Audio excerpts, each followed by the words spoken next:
This story is one of a kind. We've heard about military drills on land, on high seas and in the air. But this one is about military drills in space. Recently, France launched its first ever military exercise in space. What does that even mean? What is France preparing to fight in space?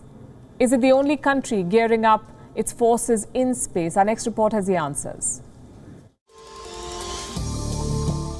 These are members of the French military.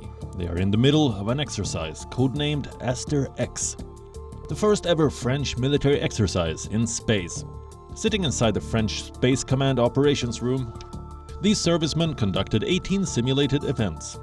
A promotional video shows China, Iran, Russia, North Korea and the United States listed as allies and adversaries of France. The French say space is being militarized and they need to prepare. The threat is real.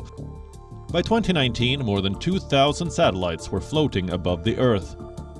And almost everyone in the modern world depends on them. Satellites help us communicate through our smartphones. They are needed for emergency response during natural disasters.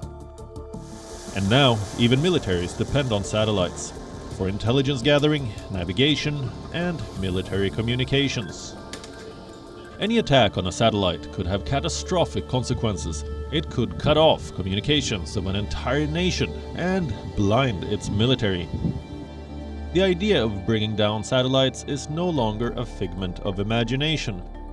It has been around since the Cold War.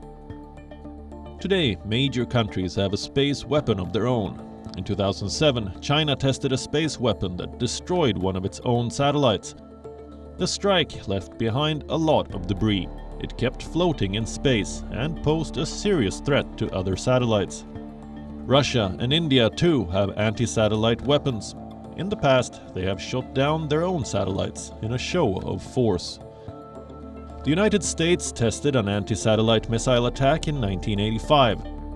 Under Donald Trump, America took its bid for space dominance a step further by creating a Space Force, a dedicated branch of the US Armed Forces.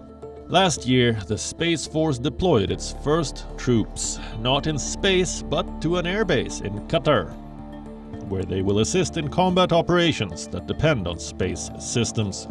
A study has now advocated that the US should build more space weapons, as more countries are now investing in technologies like missiles, jammers, lasers and cyber attack systems to take down satellites.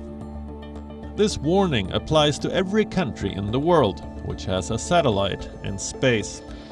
And now, with the private sector launching space missions and satellites, protecting space assets may now be vital to a country's national security.